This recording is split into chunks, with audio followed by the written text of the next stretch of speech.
This lesson is about organization, the things you have to do before you can start working on your tracks. Now, when you finally get your AAF, it's late, of course, your deadline hasn't changed, and you feel an enormous pressure to get started. However, if you don't spend a little bit of time getting things together, making it the way it needs to be, finding the material that you need, you will eventually regret that decision. Everything will go wrong and you'll never work again. So what do you need to do to get started? Well, first of all, I made a template. Dialogue tracks. This is just a through F. You'll always have more than that probably, but hey, it's a demo, so get a grip. Work tracks, which we'll explain later, and a couple of tracks for your production sound effects. Now into that template, I imported the two AF tracks. Once they're imported, I simply made an in-sync copy up onto your dialogue track.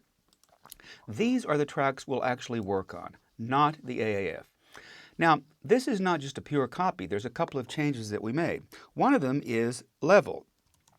Now notice up here, I got rid of all the volume automation because we don't want it, we don't need it.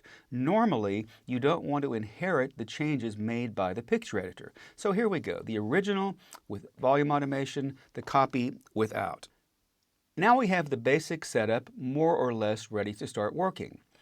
I've added a couple of things though. Notice over here I have a 1 kilohertz minus 20 reference tone, which sounds like that.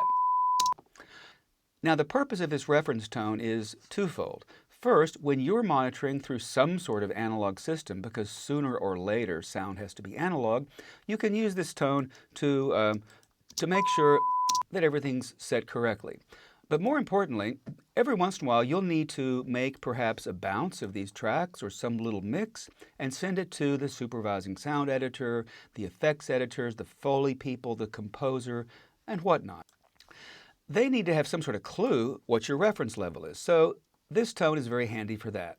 The other thing I've added is a beep. That's the sync pop or the plop or whatever you want to call it. Different places call it different things. It occurs 2 seconds before the beginning of picture, and that's what lines up with the flash on the Academy or the SMPTE leader that precedes the reel. Now, as more and more films are distributed on DCP, labs are not only uninterested in a plop, but they really don't want them. However, while you're working, put the plop in. It helps to line up a track if you get something crazy out of sync. It also helps if you send let's say a bounce or a mix of your track to another editor and she doesn't have a machine that will read your metadata, she'll have to use the sync pop as a reference to line up. So anyway, put it there. Let's look now at a clip that we'll be working with for the next several lessons. This will give us an idea of what we're up against, and it's more fun than just hearing me talk. Now this demo is sort of ideal because there's only 2 channels in the AAF, which is extremely unusual, and each clip has only 1 channel. So it's a great way to see some basics about dialogue editing. So let's watch a bit. What are you doing here? Just here reading, that's all. You're trespassing. Excuse me? This is private property here. The property line is just over there. Didn't you see? Oh, I wasn't aware. I thought I was on the Wu estate still. I must have just wandered a bit too far. Are you a friend of hers? I'm her new housekeeper. Oh, so you're the new maid. I prefer the term housekeeper, but yes. That's part of the clip. Now, in truth, even though it's noisy, it's a pretty good recording. There's good voice fidelity and they sound nice. There's one place where he has some distortion, but the primary problem that you'll have in cutting this and in mixing it is the imbalance between the 2 shots. He sounds one way, she sounds another way. What you're hearing is a combination of wind and traffic, which are some of the worst things you can come across because they're just nasty and they're everywhere. So this is what we have.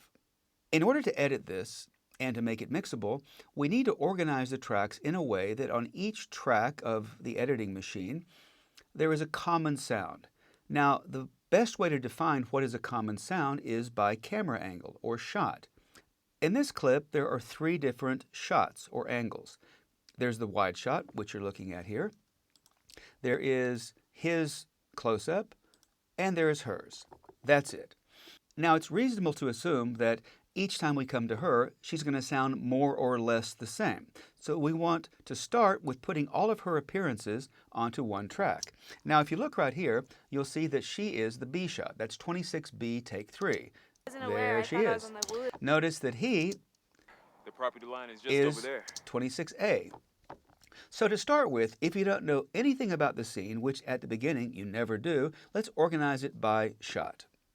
So I'm going to get this organized, but not in front of you because it's unbelievably boring to watch somebody move tracks around. But I'll be back in a minute. We're back and we're more or less organized. Notice what I've done. I've put here's a B, B, B, B, and so forth. Here's an A, and an A, and an A, and so forth. And finally, here is the master shot, which only shows up once. Now, you might have noticed, there are these empty tracks between the A and the B, and between the A and the master shot. Now, there's absolutely no rule about this. You don't have to do this. But I did this for a reason. I noticed when we were screening this clip that her shots from shot to shot sound different. In other words, she might sound one way in one appearance and another way in a different appearance. For example, listen to this. I wasn't aware. I thought I was on the As compared to this. for the term housekeeper, but yes. Notice that, this is a little low in volume, but notice too how this has all this tree rustle and all this traffic, and it's really nasty, whereas this is much smoother.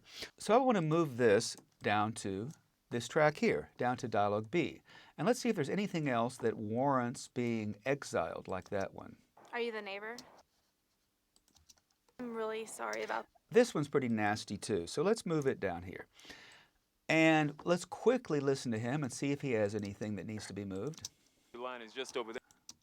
Friend of hers? That's a little noisier. Let's see if we get worse. That crazy bitch thinks she owns... All right, for sake of discussion, sorry about the language. For sake of discussion, we'll move this down here. Now, do you have to do this? No, by no means. But it can make the mix easier. So we're basically ready to go. We can now start editing, which we'll do in the next lesson.